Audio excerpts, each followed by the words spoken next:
All right, unfrozen caveman lawyer, looking more caveman than usual because it's hot and I ain't got a shirt on. I think you can handle it. Oh, and I just made a great one, and it was long. It was too long. But here's the bottom line. Subscribe. That's step one. Check out my links down there and use them in chat rooms and wherever you are to their best effect. And if you don't want to post this video, or if you want to post this video, and I see that some people actually are, I'm surprised at how many hits these are getting, so thank you very much for the support. But it's the links. It's the links. It's the links. Share the links around, especially the Ron Paul links.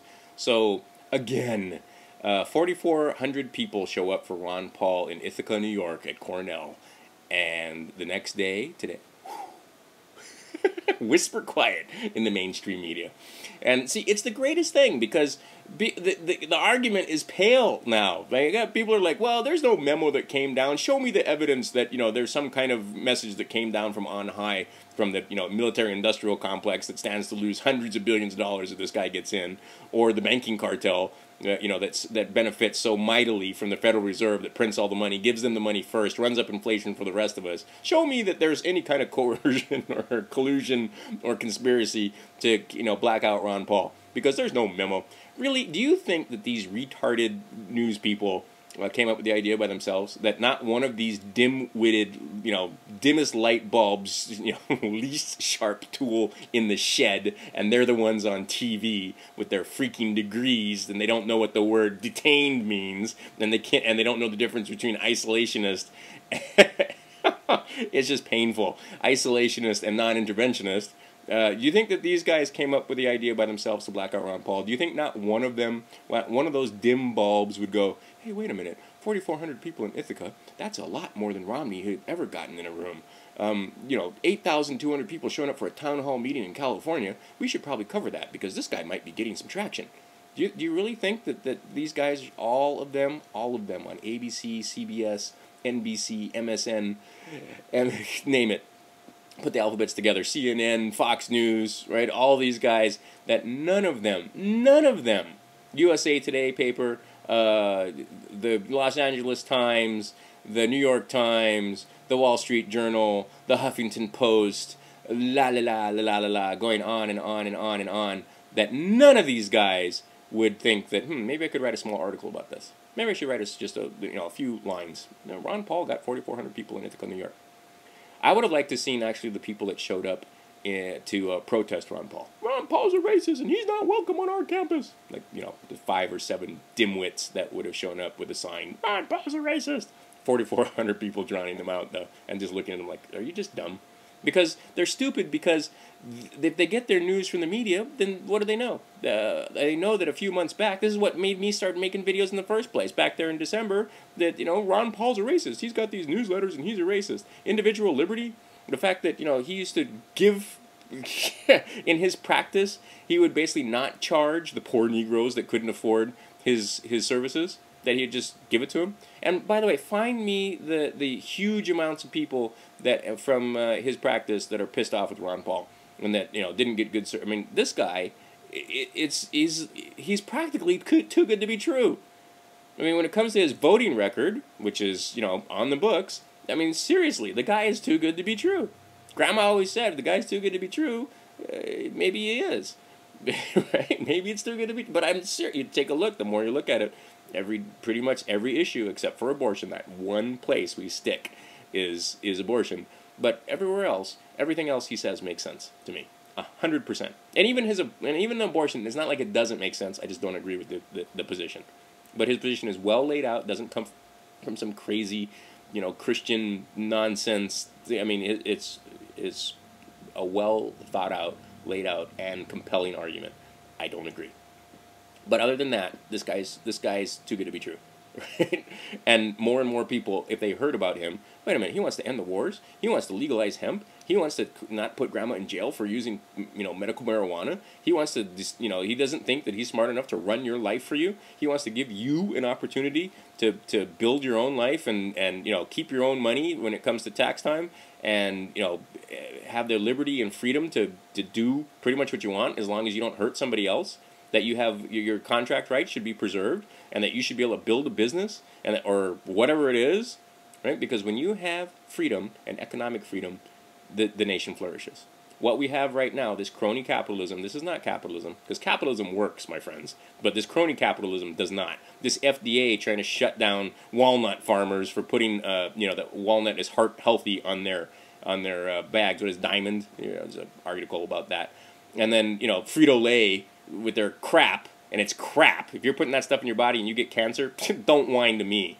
But anyway, the idea is that they put, it's heart healthy. Our chips are heart healthy. Right? Fried potato chips are heart healthy because they're made out of potatoes, or maybe they're baked, or whatever it is. Right? They can put that on there. But guys that have the ingredient in the bag is walnuts. Right? One ingredient. There's no preservatives, it's just walnuts. But they can't say that that's heart healthy. Almonds aren't good for you, right? Natural food, right? Seeds and nuts, they can't label it the benefits that are there, right? The FDA, and these hog farmers being put out of business up there in Michigan, because they've got invasive species and so forth. But the guys, the other factory farms, they're fine, right? The FDA, the EPA, the IRS, the TSA, these agencies are all out of control. And this guy wants to end them. You don't think that all these people that stand to lose hundreds of millions and billions of dollars will do everything that they can to keep this guy? So what are they doing? They're back to ignoring him. Because he was making media for a little while there. He was making the mainstream media. But that was getting out of control. So they're back to ignoring him. Right? First, they ignore you. Then they laugh at you. Then they fight you. Then you win.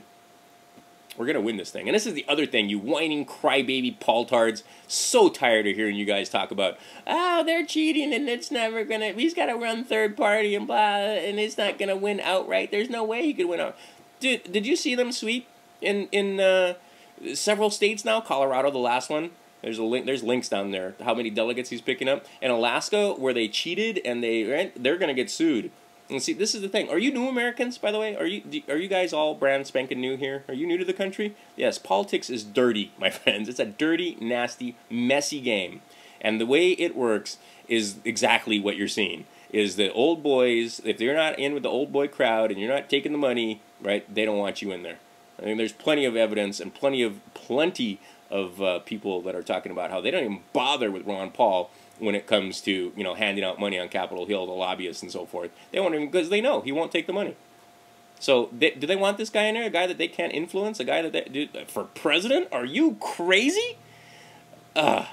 Anyhow, so the idea is, if you guys would quit your whining, stop your sobbing, and get everybody you know, or at least 5 people you know, and 5 other people that you know, to give $5. 5.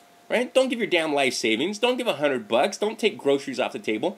$5. One less cup of coffee. Drive a mile. A gallon of gas less. Right? For some of you guys, that is a mile in your damn SUVs. But anyway, that's 12 miles. Take 24 miles less in a month. Figure out how to shave 24 miles off your damn commute or riding around, and give that $5 because that's a gallon of gas to Ron Paul instead. Right? One less cup of coffee. You know the story. The $5 is nothing. Right? If all you weepy, whiny, complaining would just give $5, we'd have, we'd be better off than we already are. Let's just put it that way.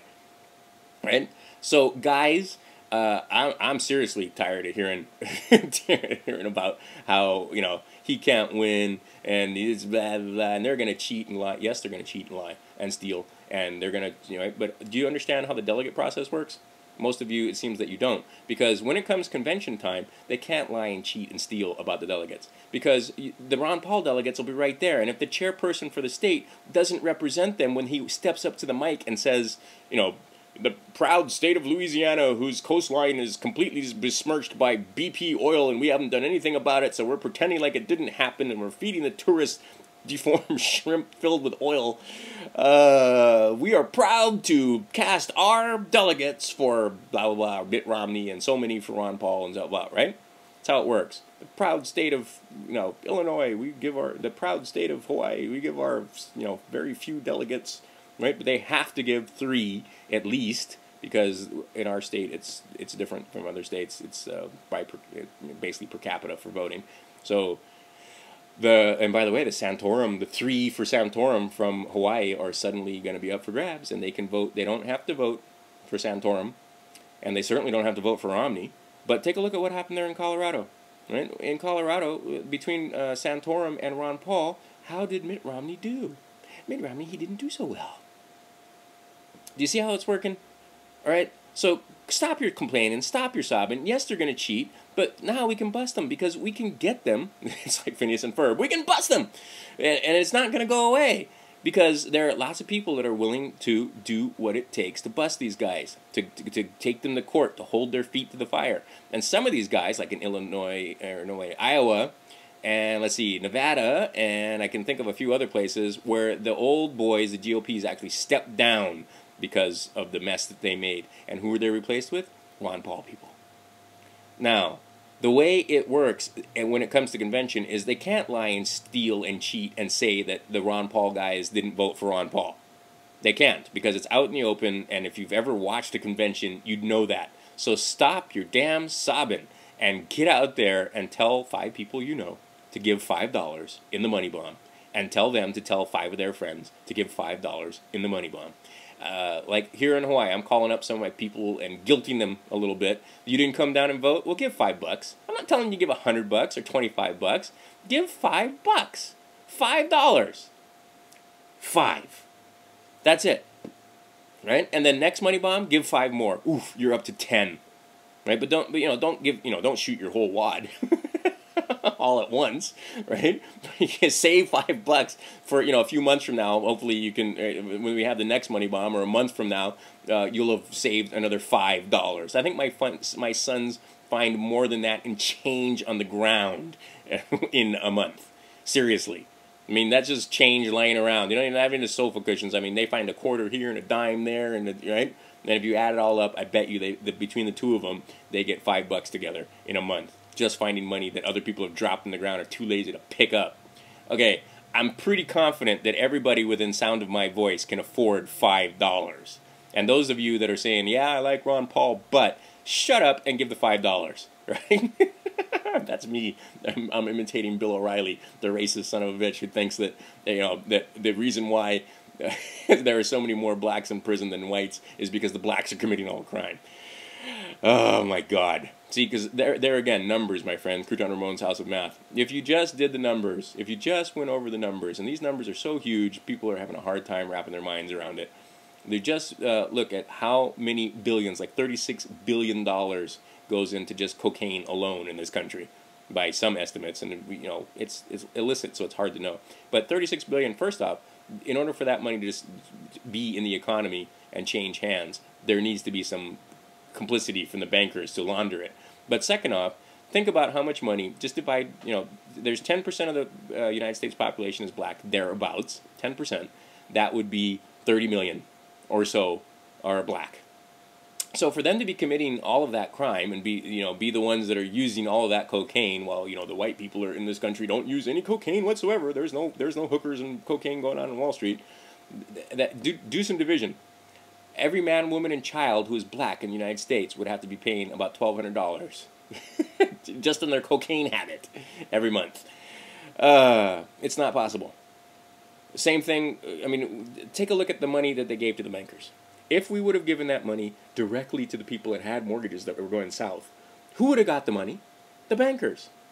Right? The bankers would have been paid off, and the people would have got their houses. They get to live in the house, the bankers get their money, everybody's happy. Nope. See, this is how we know there's a little bit of a problem with our representation here in the United States. Because what do? They bypass the middleman. They bypass you, right, middle America, and gave the money directly to the bankers to bail them out because they were too big to fail. Now, why are they failing? Let's just use some logic and reason. Why are they failing? Because the loans were going bad and people weren't paying back their mortgages. So if we gave the people the money to pay the mortgages, the banks wouldn't fail. And they'd get their money back, and everybody... No, that's not the way they did it, is it? Because certainly we couldn't give the money directly to you, little man, right? The government isn't in the business of handing money out to the people. The government is in the business of handing money out to the damn big corporations that own your butts. Right?